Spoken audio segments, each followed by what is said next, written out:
ഷംസുദ്ദീൻ മന്ത്രിക്ക് സംഘികളോടുള്ളൊരു വിനയം നോക്കണേ. സവർക്കർ ചോദ്യവുമായി ബന്ധപ്പെട്ട് നിൽക്കക്കള്ളിയില്ലാതെ ഒരു അധ്യാപകനെതിരെ നടപടിയെടുത്തു. ആ നടപടി എടുത്തതിന് ശേഷം അതിനെക്കുറിച്ച് വിശദീകരിക്കുന്ന ആ ഭവ്യത കാണുമ്പോൾ, ആ വിനയം കാണുമ്പോൾ, സംഘപരിവാറിന്റെ മുന്നിൽ മുട്ടുകുത്തി നിന്ന് ഇപ്പോഴത്തെ ഒരു നിലനിൽപ്പിന് വേണ്ടി എടുത്തു പോയതാണേ എന്നൊരു ധ്വനി ആ പ്രതികരണത്തിലുണ്ട്. നിങ്ങളൊന്ന് ആലോചിക്കുക. പിണറായി വിജയനെതിരെയൊക്കെ സംസാരിക്കുമ്പോൾ ഒരു ഷംസുദ്ദീൻ ഉണ്ടായിരുന്നു. എന്തൊരു ഉശിരായിരുന്നു, എന്തൊരു ആവേശമായിരുന്നു, എന്തൊരു കത്തിക്കയറൽ, പൊട്ടിത്തെറിക്കൽ.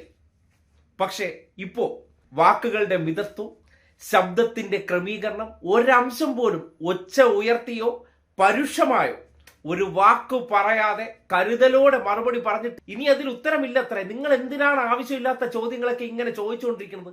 ഞങ്ങളൊരു നടപടി എടുത്ത കണ്ടില്ലേ?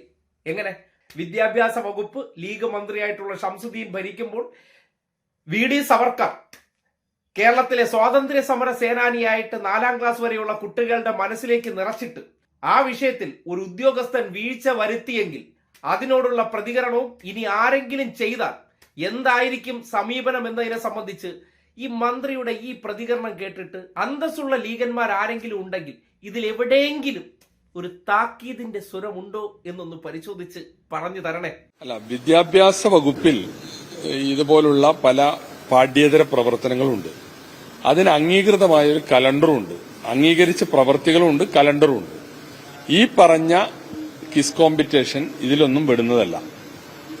ഇത് സ്വാതന്ത്ര്യ ദിനവുമായി ബന്ധപ്പെട്ട് ഇവിടെ പ്രാദേശികമായി സംഘടിപ്പിച്ചതാണ്. അപ്പൊ ഏത് പ്രവൃത്തിയായാലും നമ്മളൊരു ഡിപ്പാർട്ട്മെന്റിലെ ജീവനക്കാരാണ്, അധ്യാപകരാണ്. അവിടെ പാലിക്കേണ്ട ചില ഡിസിപ്ലിൻ ഉണ്ട്. അതൊന്നും പാലിക്കാതെ തങ്ങളുടെ താൽപര്യങ്ങൾ നടപ്പാക്കാൻ വേണ്ടി വിദ്യാഭ്യാസ വകുപ്പിന്റെ പദ്ധതികൾ ഉപയോഗപ്പെടുത്തുന്നത് ശരിയല്ല. അപ്പോൾ അതിലങ്ങനെയുള്ള ചില അച്ചടക്ക പ്രശ്നങ്ങളുണ്ട്. അതുപോലെ തന്നെ വളരെ ഗുരുതരമായ ചില താൽപര്യങ്ങൾക്ക് വേണ്ടി ചെയ്ത പ്രവൃത്തിയാണെന്നുള്ളതും വ്യക്തമാണ്. അപ്പൊ അതുകൊണ്ടാണ് ഇതൊന്നും ഇങ്ങനെ തങ്ങളുടെ ജോലിയിൽ, പ്രത്യേകിച്ച് വിദ്യാഭ്യാസ മേഖലയിൽ, ഇങ്ങനെ അവരവരുടെ താൽപര്യങ്ങളും ആശയങ്ങളും നടപ്പാക്കാനൊന്നും ശ്രമിക്കുന്നത് ശരിയല്ല. അതിനെക്കുറിച്ച് വളരെ വലിയ തോതിലുള്ള വിമർശനങ്ങൾ ഉയർന്നു വന്നു. അതെല്ലാം ഉൾക്കൊണ്ടുകൊണ്ടാണ് ഇത്തരത്തിലൊരു നടപടിയിലേക്ക് വിദ്യാഭ്യാസ വകുപ്പ് പോയത്. ഞാൻ ആ വിവരം അറിഞ്ഞ ഉടനെ തന്നെ അത് ഡയറക്ടർ ജനറൽ ഓഫ് എഡ്യൂക്കേഷനോട്, സെക്രട്ടറിയോടും വിഷയം അന്വേഷിക്കാൻ പറഞ്ഞു. അന്വേഷിച്ച് വളരെ പെട്ടെന്ന് തന്നെ കൃത്യമായി ഇന്നയാള് ആണിത് ചെയ്തത് എന്നുള്ള റിപ്പോർട്ട് വന്നു. സ്വാഭാവികമായും അദ്ദേഹം തെറ്റാണ് ചെയ്തതെന്ന് റിപ്പോർട്ട് വരുമ്പോൾ നടപടി ഉണ്ടാവും. ആ നടപടിയാണ് ഇപ്പോൾ ഉള്ളത്. ഇനിയും അതിൽ അന്വേഷണമുണ്ട്. അങ്ങനെയാണല്ലോ അതിന്റെ ഒരു രീതി. അന്വേഷണ വിധേയമായി സസ്പെൻഡ് ചെയ്തു. ആ അന്വേഷണത്തിന്റെ കൂടി റിപ്പോർട്ട് ചെയ്ത് വരട്ടെ. അപ്പോഴാണ് അതിന്റെ അന്തിമമായ തീർപ്പുണ്ടാവുക. നമ്മൾ ആ ഒരു വിഷയത്തിൽ തന്നെ നിൽക്കേണ്ട. അതിന്റെ ആവശ്യം കാര്യങ്ങൾ ഞാൻ പറഞ്ഞല്ലോ. നിങ്ങൾ ഈ ഞാൻ പറഞ്ഞു ഒരു വിഷയത്തിന്റെ അധ്യാപകരാണ്, അതായത് സ്കൂളിൽ തയ്യാറാക്കിയ ചോദ്യാവലിയല്ല, ഉപജില്ലാ തലത്തിൽ ചുമതലയുള്ള അധ്യാപകർ തയ്യാറാക്കിയതാണ്. അത് മെയിലിലൂടെയാണ് ഇത് സർക്കുലേറ്റ് ചെയ്തത്. അത് ആ നിലയിൽ സർക്കുലേറ്റ് ചെയ്യുമ്പോൾ അത് ഒഫീഷ്യലായി. അപ്പോൾ അതിലാണ് ഈ ഗുരുതരമായിട്ടുള്ള ഇത് കണ്ടെത്തിയത്. നിങ്ങൾ ഇത് ശ്രദ്ധിക്കേണ്ട ഒരു കാര്യം എന്ന് വെച്ചാൽ, ഈ വിഷയത്തിന്റെ ഒരു വിഷയം എന്താണെന്ന് എല്ലാവർക്കും അറിയാം. അതിൽ ഇപ്പൊ പ്രഥമ ദൃഷ്ട്യാ ഒരാളുടെ പേരിലാണ് അന്വേഷണത്തിൽ റിപ്പോർട്ട് വന്നിട്ടുള്ളത്. പിന്നെ റിപ്പോർട്ടിന്റെ വിശദാംശങ്ങൾ എന്തുകൊണ്ട് മറ്റൊരു വന്നില്ല, എന്തുകൊണ്ട് ഇവർ വന്നില്ല, അതൊന്നും നിങ്ങൾ അന്വേഷിക്കേണ്ട കാര്യമല്ല. അതങ്ങനെ ഉണ്ടെങ്കിൽ ഞങ്ങൾ അതിനനുസരിച്ച് നടപടി സ്വീകരിക്കും. ഇപ്പൊ ഞങ്ങൾക്ക് കിട്ടിയ റിപ്പോർട്ട് പ്രകാരം ഇതാണ്, അതിൽ നടപടി സ്വീകരിച്ചു. ഇനി അതിൽ നോ മോർ ക്വസ്റ്റ്യൻ. അതിൽ ആ വിഷയവുമായി ബന്ധപ്പെട്ട ഒരു വ്യക്തതക്കുറവ് ഇപ്പോഴും അവിടെയും തീർന്നില്ല. ഗവർണർ അയച്ചു എന്ന് പറഞ്ഞാൽ മന്ത്രിയുടെ ഭാഷയിലെ വന്ദേ ഭാരതം ഉണ്ടല്ലോ, ആ വന്ദേ ഭാരതവുമായി ബന്ധപ്പെട്ട് രാജ്ഭവൻ അല്ലെങ്കിൽ ലോക്ഭവൻ ഇപ്പോൾ ഞങ്ങൾ അങ്ങനെ ഒരു ഉത്തരവ് ഇറക്കിയിട്ടില്ല, നിർദ്ദേശം കൊടുത്തിട്ടില്ല എന്നതിനെ സംബന്ധിച്ചുള്ള ഒരു നുണ പറഞ്ഞതിനെ തിരുത്തിയതിനെ കുറിച്ച് മന്ത്രിയോട് ചോദിച്ചു. മന്ത്രിയുടെ ഉരുണ്ടുകളി കൂടി ഒന്ന് ലീഗർ കാണണം.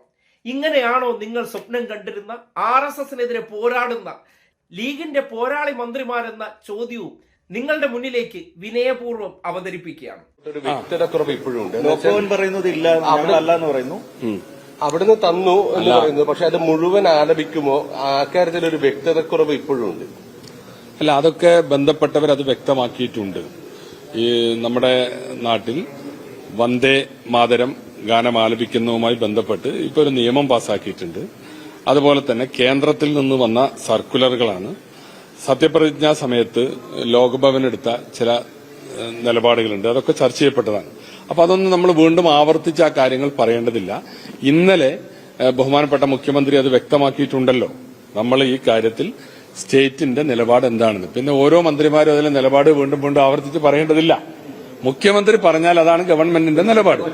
ലോക്ഭവനിൽ നിന്ന് അത്തരമൊരു നിർദ്ദേശമുണ്ടെങ്കിൽ ചീഫ് സെക്രട്ടറി എങ്ങനെയാണ് അത് താഴേക്ക് നൽകി? ഇതിന് സർക്കാരിന് ഒരു പോളിസി ഇല്ലേ? ഇപ്പോൾ സ്വാഭാവികമായിട്ട് അതിന് വിധേയമല്ലേ ചീഫ് സെക്രട്ടറി? അതെങ്ങനെയാണ് അങ്ങനെ സംഭവിച്ചത്? ഞാൻ വീണ്ടും പറഞ്ഞു, ഒരു കാര്യത്തിനുള്ള മറുപടി പറഞ്ഞു കഴിഞ്ഞാൽ പിന്നെയും ക്രോസ് ക്വസ്റ്റ്യൻ ചോദിക്കുന്നത് അതല്ലല്ലോ നമ്മുടെ ഒരു രീതി. അതിന്റെ ആവശ്യമില്ല. അപ്പൊ അതുകൊണ്ട് ഞാൻ പറയട്ടെ സാധാരണഗതിയിൽ ഒരു കേന്ദ്ര സംസ്ഥാന ബന്ധങ്ങളുടെ ഭാഗമായി വരുന്ന സർക്കുലറുകൾ അങ്ങനെ ഫോർവേഡ് ചെയ്യപ്പെടാം. അതിൽ ഒരു പോരായ്മയുണ്ട്, അതിൽ ചില രാഷ്ട്രീയമുണ്ട് എന്ന് മനസ്സിലാക്കുമ്പോഴാണ് അത് കറക്റ്റ് ചെയ്യാം. അപ്പോ അതിവിടെ മുഖ്യമന്ത്രി കറക്റ്റ് ചെയ്തു, കൃത്യമായിട്ട് കാര്യങ്ങൾ പറഞ്ഞു. പിന്നെ ഇനി നമ്മൾ അതിനെ പോസ്റ്റ്മോർട്ടം ചെയ്യേണ്ടതില്ല.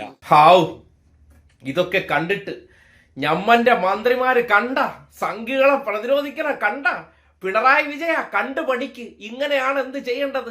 സംഘിത്തരം കാണിച്ചാൽ അതിനോട് പ്രതികരിക്കേണ്ടത് ഇതാണ്. കണ്ടു പഠിച്ചോ എന്ന രീതിയിൽ ലീഗന്മാർക്ക് പറഞ്ഞു കൊടുക്കാൻ പറ്റിയ, ചൂണ്ടിക്കാണിച്ചു കൊടുക്കാൻ പറ്റിയ നല്ല ഉദാഹരണം.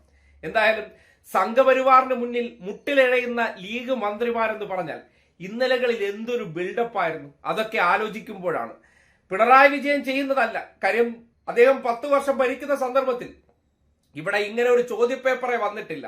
അല്ലെങ്കിൽ വിദ്യാഭ്യാസ വകുപ്പുമായി ബന്ധപ്പെട്ടോ, ആഭ്യന്തര വകുപ്പുമായി ബന്ധപ്പെട്ടോ, തദ്ദേശ വകുപ്പുമായി ബന്ധപ്പെട്ടോ ഏതെങ്കിലും ഒരു BJP തദ്ദേശ സ്ഥാപനത്തിന് അനുകൂലമായിട്ടുള്ള ഒരു ഉത്തരവ് ഇറങ്ങിയിട്ടുമില്ല.